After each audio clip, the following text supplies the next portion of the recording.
Good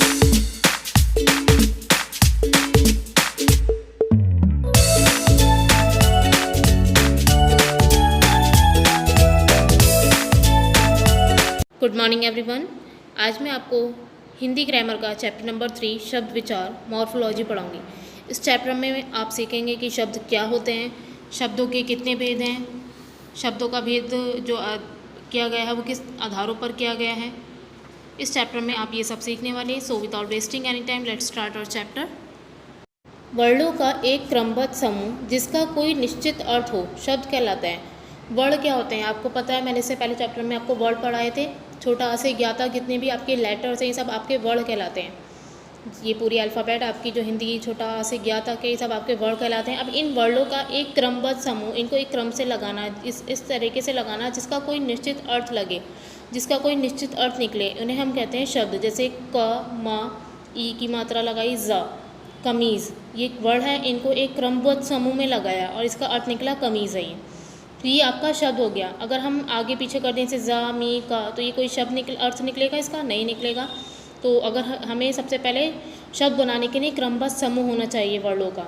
ऐसे ये रेलगाड़ी, मुर्गा, ये आपके शब्द हैं। क्रमबद्ध समूह में वर्ण लगे हुए हैं और वर्ण इन क्रमबद्ध समूह से एक आपका शब्द बना। इनका कोई निश्चित अर्थ होता है। ऊपर दिए गए चित्रों के नीचे लिखे शब्द कई वर्णों से मिलकर बने हैं और उनसे कुछ ना कुछ अर्थ निकल रहा है, अतः ये शब्द हैं। ऊपर जो आपको पिक्चर दिख रही है इनके नीचे आपके शब्द लिखे हैं और ये शब्द कुछ ना कुछ अर्थ निकाल रहे हैं, तो ये शब्द हैं। शब्दों से हम अपने भावों और विचारों को प्रकट करते हैं। शब्दों से क्या करते हैं? हम अपने मन के भावों और विचारों को प्रकट करते हैं। जब कोई शब्द व्याकरण के नियमों के अनुसार वाक्य में एक निश्चित स्थान पर प्रयुक्त होता है तो वह पद कहलाता है। जब कोई शब्द व्याकरण के नियमों के अनुसार, मतलब ग्रामर के जो रूल्स हैं उसके अनुसार वाक्य में एक निश्चित स्थान पर, एक निश्चित जगह पर प्रयुक्त होता है तो वह पद कहलाता है। जब वाक्य में निश्चित स्थान पर यूज़ होता है ग्रामर के रूल्स के अकॉर्डिंग तो वो शब्द पद कहलाता है। जिस व्यक्ति को जितने अधिक शब्दों का ज्ञान होता है उसका भाषा पर उतना ही अच्छा अधिकार होता है। मतलब कि जिस व्यक्ति को जितने ज़्यादा शब्दों का पता है, जितने ज़्यादा शब्द जानता है, वो उसका भाषा का ज्ञान उतना ही ज़्यादा अच्छा है। हिंदी भाषा में हज़ारों शब्द हैं। ये शब्द हिंदी भाषा में किस प्रकार आए, इसके लिए शब्दों के भेद जानना आवश्यक है। अब ये शब्द हिंदी में इतने बहुत सारे शब्द हैं, अब ये शब्द हिंदी में कैसे आए इसको जानने के लिए हमें इसके भेदों को जानना होगा। अब देखिए नेक्स्ट टॉपिक है आपका शब्द भेद। शब्द के भेद निम्नलिखित आधारों पर होते हैं। जो शब्दों का वर्गीकरण किया गया है वो निम्नलिखित आधारों पर किया गया है। फर्स्ट है आपका अर्थ के आधार पर कि क्या अर्थ निकलता है उसके आधार पर। सेकंड है आपका स्रोत या उत्पत्ति के आधार पर कि कहाँ से उत्पन्न हुए ये शब्द। थर्ड है आपका रचना या बनावट के आधार पर कि किस तरीके से रचना हुई है शब्दों की। और फोर्थ है आपका प्रयोग के आधार पर शब्द। तो हम फर्स्ट पढ़ते हैं इसमें पहले अर्थ के आधार पर शब्द भेद। अर्थ के आधार पर शब्दों के निम्नलिखित 4 भेद होते हैं। फर्स्ट है इसमें आपका पर्यायवाची समानार्थी शब्द। जिन शब्दों के अर्थ समान होते हैं उन्हें पर्यायवाची शब्द कहते हैं। आपने पढ़े होंगे पर्यायवाची शब्द, आप लर्न करते हैं, तो वह शब्द जिनके अर्थ समान होते हैं उन्हें पर्यायवाची शब्द कहते हैं या समानार्थी भी कहते हैं। जैसे पहाड़ है, पहाड़ को हम और क्या क्या कह सकते हैं? पर्वत, गिरी, नग, शैल, अचल आदि और भी नेम है, ये सब इनके पर्यायवाची हैं पहाड़ के, मतलब इनके अर्थ समान हैं। फूल, कुसुम, सुमन, पुष्प, प्रसून आदि ये सब फूल के पर्यायवाची या समानार्थी, इनके भी अर्थ समान हैं। फूल कह लो, कुसुम कह लो या सुमन या पुष्प। सो नेक्स्ट है हमारा विलोम शब्द। किसी शब्द का विपरीत अर्थ बताने वाला शब्द, किसी शब्द का उल्टा अर्थ बताने वाला शब्द विलोम शब्द कहलाता है। ये भी आप लर्न करते हैं। इन्हें विपरीतार्थक शब्द भी कहते हैं। जैसे मान का अपमान, एक का अनेक, स्वदेश का विदेश, अच्छा बुरा, ये सब आपके विलोम शब्द होते हैं जो उल्टा अर्थ देते हैं शब्दों का। नेक्स्ट है आपका समरूप भिन्नार्थक शब्द। कुछ शब्द देखने सुनने में समान लगते हैं। कुछ शब्द ऐसे होते हैं जो देखने में सुनने में समान लगते हैं परंतु उनके अर्थ भिन्न भिन्न होते हैं, लेकिन दोनों के अर्थ अलग होते हैं। ऐसे शब्दों को समरूप भिन्नार्थक शब्द कहते हैं। तो ऐसे शब्दों को हम क्या कहते हैं? समरूप भिन्नार्थक शब्द। समरूप है, एक स्वरूप है लेकिन भिन्न अर्थ है, या एकार्थक प्रतीत होने वाले शब्द कहते हैं। जैसे अन्न, अन्न का अर्थ होता है अनाज और अन्य का अर्थ होता है दूसरा। कुल, वंश या सब, और कूल का मतलब होता है किनारा, तट। देखने में समान लग रहे हैं लेकिन इनके अर्थ भिन्न हैं। नेक्स्ट है हमारा अनेकार्थी शब्द। जिन शब्दों के एक से अधिक अर्थ होते हैं, कुछ शब्द ऐसे होते हैं जिनके एक से ज़्यादा अर्थ निकलते हैं, उन्हें हम अनेकार्थी शब्द कहते हैं। जैसे तीर, तीर का मतलब किनारा भी होता है और बाढ़ भी होता है, तो इसकी अनेकार्थी शब्द है। उत्तर, उत्तर एक दिशा भी होती है, उत्तर का मतलब जवाब भी होता है, ये भी एक अनेकार्थी शब्द है, इसके अनेक अर्थ निकले। और नेक्स्ट है आपका अनेक शब्दों के लिए एक शब्द। अनेक शब्दों के लिए एक शब्द का प्रयोग करना भाषा पर अधिकार माना जाता है। इससे कम से कम शब्दों में अपनी बात कहने का गुण प्रकट होता है। मतलब बहुत सारे शब्द हैं, उनके लिए एक शब्द बोल देना है। जैसे काम से जी चुराने वाला, इतना लंबा ना बोलकर हम सिर्फ एक वर्ड में कह सकते हैं कामचोर। प्रतिदिन होने वाला मीन्स दैनिक। तो ये होते हैं आपके अनेक शब्दों के लिए एक शब्द। तो ये आपका जो भेद था अर्थ के आधार पर, शब्द भेद थे ये अर्थ के आधार पर। नेक्स्ट है आपका स्रोत उत्पत्ति के आधार पर शब्द भेद, कि उत्पत्ति कहाँ से हुई है शब्दों की। उत्पत्ति या स्रोत के आधार पर शब्द के निम्नलिखित 4 भेद होते हैं। फर्स्ट है आपका इसमें तत्सम शब्द। हिंदी तथा अन्य भारतीय भाषाओं का जन्म संस्कृत से हुआ है। ये तो सभी जानते हैं, मैंने आपको इससे पहले चैप्टर्स में भी पढ़ाया है कि हिंदी और जो दूसरी भारतीय भाषा हैं उनका जन्म संस्कृत से हुआ है। हिंदी भाषा में ऐसे अनेक शब्द हैं जो संस्कृत के हैं। ऐसे शब्दों को तत्सम शब्द कहते हैं, जैसे मयूर, अग्नि, सूर्य, दुग्ध, दंत, गौ, अंगुली आदि। ये सब आपके संस्कृत के शब्द हैं, लेकिन ये हिंदी में यूज़ हो रहे हैं। तो ये आपके शब्द कहलाते हैं तत्सम शब्द, जो संस्कृत के हैं लेकिन हिंदी में यूज़ हो रहे हैं। नेक्स्ट है आपका इसमें तद्भव शब्द। ऐसे शब्द जो मूल रूप में संस्कृत के हैं, जो ओरिजिनली तो संस्कृत के हैं परंतु जिनका रूप हिंदी में बदल गया है, लेकिन हिंदी में उनका रूप बदल गया है, तद्भव शब्द कहलाते हैं। जैसे मयूर संस्कृत का वर्ड है, इसका शब्द हिंदी में बदल, अर्थ मीन्स इसका रूप हिंदी में बदल गया, तो ये आपका मोर हो गया। तो ये आपका तद्भव शब्द है। आग, ये तद्भव है और संस्कृत में यूज़ होगा तो ये अग्नि है, और अग्नि को हम संस्कृत से हिंदी में भी ऐसे यूज़ करते हैं, तो ये तत्सम है। तो ये आपके तद्भव है। मोर, आग, सूरज, दूध, दांत, गाय, उंगली आदि, ये आपके सब तद्भव शब्द हैं। नेक्स्ट है आपका देशज शब्द। ये हिंदी भाषा के अपने शब्द हैं। हिंदी भाषा के जो अपने शब्द हैं, हिंदी के अलग अलग क्षेत्रों से लिए गए हैं, भारत के अलग अलग क्षेत्रों से लिए गए हैं उनकी बोलियों से, जैसे पेट, रोटी, चिड़िया, खिचड़ी, पगड़ी आदि। इन्हें संस्कृत या किसी अन्य भाषा से नहीं लिया गया, ये भारत के अपने शब्द हैं, भारत के अलग अलग क्षेत्रों से लिए गए हैं। नेक्स्ट है आपका विदेशी शब्द या आगत शब्द भी बोल सकते हैं इन्हें हम। भारत में विदेशी आक्रमणकारी और व्यापारी भी आए।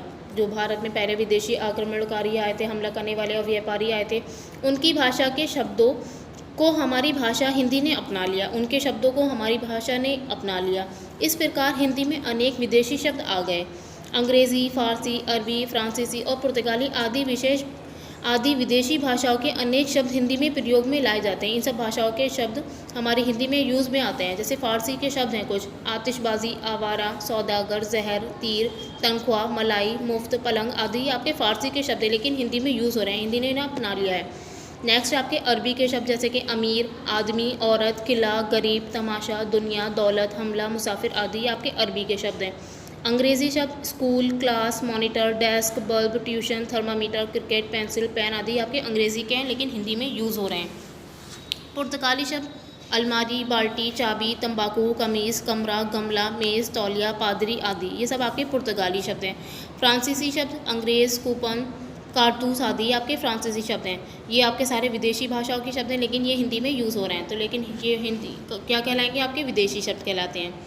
सो नेक्स्ट है आपका रचना या बनावट के आधार पर शब्द भेद। रचना या बनावट के आधार पर शब्दों के 3 भेद होते हैं, रूढ़ शब्द, यौगिक शब्द और योग रूढ़ शब्द। रूढ़ शब्द कौन से होते हैं? जो शब्द अपने आप में पूर्ण हों, जो शब्द अपने आप में पूरे हों और दूसरे शब्दों के योग से नहीं बने होते हैं, उन्हें हम रूढ़ शब्द कहते हैं। जैसे कि घर है एक शब्द, घर अपने आप एक पूरा शब्द है, अपने आप में दूसरे शब्दों के योग से नहीं बना है, सिर्फ वर्णों के योग से बना है, तो ये आपका एक रूढ़ शब्द है। इन्हें मूल शब्द भी बोला जाता है, मूल शब्द भी कहते हैं, ओरिजिनल शब्द। ऐसे शब्द जो किसी स्थान, व्यक्ति, वस्तु, प्राणी आदि के लिए वर्षों से प्रयुक्त होते चले आ रहे हैं, रूढ़ शब्द कहलाते हैं। कुछ ऐसे शब्द जो वर्षों से चले आ रहे हैं किसी स्थान, व्यक्ति के लिए, वो आपके रूढ़ शब्द कहलाते हैं। इन शब्दों के टुकड़े किए जाए तो इनका अर्थ नहीं निकलता है। अगर हम इनके टुकड़े करेंगे तो इनका कोई अर्थ नहीं निकलता है। जैसे दीवार है, दीवार के हम टुकड़ा कर दें, द, ई, व, अ, र, अलग अलग कर दिया, इसका कोई अर्थ नहीं निकला, तो ये आपका रूढ़ शब्द है। इनके टुकड़े नहीं किए जा सकते और ये पुराने टाइम से चले आ रहे होते हैं किसी विशेष व्यक्ति, स्थान, वस्तु के लिए, ये अपने आप में पूर्ण होते हैं। इस शब्द के टुकड़े करने पर दीवार का कोई अर्थ नहीं निकलता, परंतु दीवार रूप में इसका अर्थ है। कुछ अन्य रूढ़ शब्द हैं मेज़, कुर्सी, चादर, लकड़ी, चाचा, भाई, झूठ, अनार, आम आदि। ये शब्द अपने आप में पूर्ण हैं और ये वर्षों से चले आ रहे हैं किसी विशेष वस्तु, व्यक्ति, स्थान के लिए, और इनके टुकड़े किए जाए तो इनका कोई अर्थ नहीं निकलेगा। नेक्स्ट है आपका यौगिक शब्द। 2 या 2 से अधिक शब्दों या शब्दांशों के मेल से बने शब्द यौगिक शब्द कहलाते हैं। जो 2 या 2 से अधिक शब्दों के मेल से बनते हैं ऐसे शब्द हम यौगिक शब्द कहते हैं। जैसे विद्यालय, मनमोहक, सुकर्म, अध्यापका, निडर, भरपेट, खुशबू, बेईमान, उपमंत्री, मिलनसार, इनके भिन्न भिन्न अर्थ हैं।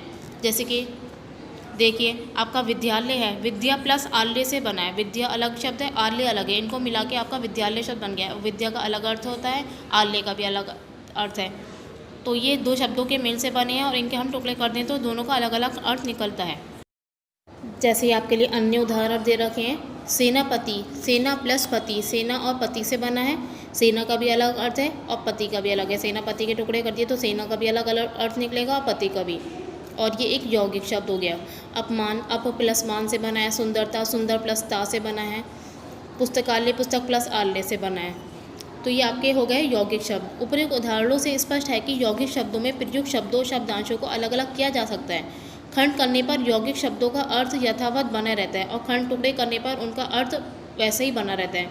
हिंदी में कुछ यौगिक शब्द ऐसे भी हैं जो दो भिन्न भाषाओं के योग से बने हैं। ये शब्द संकर शब्द कहलाते हैं। जैसे कि हिंदी में कुछ ऐसे शब्द हैं जो दो भिन्न भाषाओं के शब्दों से बने हैं, जैसे कि हिंदी से और एक अंग्रेजी से। तो ये शब्द कहलाते हैं आपके संकर शब्द। जैसे जिलाधीश, टिकट घर, टिकट और घर। टिकट आपका अंग्रेजी शब्द है, घर आपका हिंदी का हो गया। तो आपका ये हो गया टिकट घर, संकर शब्द है जो दो भिन्न भाषाओं के शब्दों से बने हैं। रेलगाड़ी, सिनेमाघर आदि। नेक्स्ट है आपका योग रूढ़ शब्द। ऐसे शब्द जो यौगिक तो है परंतु उनका अपना विशेष अर्थ होता है। यौगिक तो है लेकिन इनका अपना विशेष अर्थ होता है। जब इनके टुकड़े करते हैं तो एक विशेष अर्थ निकलता है। सीधा अर्थ नहीं निकलता है, सामान्य अर्थ नहीं निकलता है, विशेष अर्थ निकल कर आता है। इन्हें हम योग रूढ़ शब्द कहते हैं।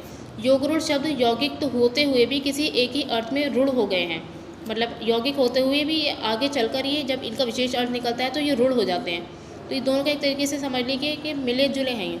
योग रूढ़ शब्द देखिए एग्जाम्पल दे रखे हैं आपके टेबल में। लंबोदर, लंबा उदर, जब इसके टुकड़े किए हमने लंबा उदर, सामान्य अर्थ निकला इसका पेट। लंबा उदर मतलब विशेष अर्थ क्या हो गया, गणेश को कहा जाता है लंबोदर, जिसका लंबा उदर है पेट। ऐसे हिमालय, हिम प्लस आलय, और इसका अर्थ निकला विशेष अर्थ एक पर्वत है हिमालय। तो इस तरीके से ये आपके विशेष अर्थ में ये हो गए रूढ़ हो गए, इनका विशेष अर्थ निकलता है। ये थे आपके रचनाएं बनावट के आधार पर शब्द। नेक्स्ट है आपका प्रयोग के आधार पर शब्द भेद। प्रयोग के हिसाब से जो हम प्रयोग कर रहे हैं उसके हिसाब से शब्द के भेद कितने प्रकार के हैं, शब्द के भेद कितने हैं। हिंदी में कई ऐसे शब्द हैं जिनका रूप प्रयोग के आधार पर परिवर्तित हो जाता है। कुछ ऐसे शब्द हैं जिनका रूप हम प्रयोग के आधार पर बदलते हैं, जबकि कई ऐसे शब्द हैं जिनका रूप परिवर्तित, जिनका रूप नहीं बदलता है। प्रयोग के आधार पर शब्दों के दो भेद होते हैं, विकारी शब्द और अविकारी शब्द। विकारी शब्द कौन से आपके, ऐसे शब्द जिनमें लिंग, वचन, कारक आदि के कारण विकार, विकार मतलब परिवर्तन आ जाता है, विकारी शब्द कहलाते हैं। संज्ञा, सर्वनाम, विशेषण और क्रिया विकारी शब्द है आपके। जैसे संज्ञा है आपका लड़की, लड़की को हम रूप परिवर्तन कर दिया, लड़कियाँ भी हो जाएगा, लड़कियों भी हो जाएगा। लड़का है लड़के हो जाएगा, लड़कों हो जाएगा। तो ये लिंग, वचन, कारक के हिसाब से परिवर्तित हो जाते हैं शब्द। जैसे सर्वनाम है मैं, मैंने, हम, हमारा, ये हो जाता है। विशेषण पीला, पीली, पीले, इस तरीके से इसका रूप हम परिवर्तित कर देते हैं शब्दों का। क्रिया में जाता, जाती, जाना, जाएगा आदि। तो विकारी शब्दों का रूप परिवर्तन हो जाता है आपका लिंग, वचन, कारक के आधार पर, इसके हिसाब से। अविकारी शब्द कौन से हैं, ऐसे शब्द जिनमें विकार यानी कि परिवर्तन नहीं आता, अविकारी शब्द कहलाते हैं। क्रिया, विशेषण, संबंध बोधक, समुच्चय बोधक और विस्मयादि बोधक अविकारी शब्द हैं और इन्हें हम अव्यय भी बोलते हैं। देखिए क्रिया विशेषण जैसे कि धीरे धीरे, कम, अधिक, आज, कल, इधर उधर आदि, ये आपके अविकारी शब्द हैं क्रिया विशेषण। इनका रूप परिवर्तन नहीं होता है, चाहे हम किसी के भी साथ यूज़ करें, वचन कोई भी वचन हो या लिंग हो, इसका रूप परिवर्तन नहीं करते हैं। लड़का है लड़के के साथ भी हम धीरे धीरे लगाएंगे, लड़की के साथ भी धीरे धीरे लगाएंगे। अगर वर्ड धीरे धीरे का यूज़ करना है हमें, धीरे धीरे तो नहीं कर देंगे लड़के के साथ, तो इनका रूप परिवर्तन नहीं होता है। संबंध बोधक के, बिना, के साथ, आगे, बराबर, अतिरिक्त आदि। समुच्चय बोधक और, तथा, परंतु, क्योंकि, अथवा, बल्कि आदि, ये भी आपके अविकारी शब्द हैं। विस्मयादि बोधक आह, वाह वाह, अरे, हाय, ओह आदि, इनका भी रूप परिवर्तन नहीं होता है। तो अविकारी शब्द का रूप परिवर्तन नहीं होता है कारक, लिंग, वचन के आधार पर, और विकारी शब्दों का रूप परिवर्तित हो जाता है। संज्ञा, सर्वनाम, विशेषण, क्रिया, ये आपके विकारी शब्द हैं और अविकारी शब्दों को हम अव्यय भी बोलते हैं। उपर्युक्त शब्द अपने मूल रूप में रहते हैं, ये जैसे कि हैं ऐसे ही रहते हैं। आह, वाह, किसी के भी साथ हम यूज़ करें, इनमें परिवर्तन नहीं होता है, इसलिए ये अविकारी शब्द हैं, इन्हें अव्यय भी कहा जाता है। ओके, यहाँ आपका चैप्टर नंबर 3 कंप्लीट हुआ। आई होप कि आपको समझ में आ गए होंगे सारे कि शब्द किसे कहते हैं और शब्दों के भेद। Now homework time. होमवर्क में आपको एक्सरसाइज 1, 2, 3 एंड 4 करने हैं। 4 में आपकी क्वेश्चन आंसर्स हैं, इनके लिए मैं आपको PDF सेंड कर दूँगी, उससे आप अपना वर्क कंप्लीट कीजिएगा। एक्सरसाइज आपको बुक में फिल करनी है पेंसिल से, और क्वेश्चन आंसर्स आपको हिंदी की कॉपी पर करने हैं, हिंदी ग्रामर की कॉपी पर। और नीट एंड क्लीन राइटिंग में वर्क करना है, मात्राओं का स्पेलिंग्स का ध्यान रखते हुए वर्क करना है। और कल सुबह 8 बजे से पहले आपको ये वर्क मुझे सेंड करना है। Okay, thank you and have a nice day.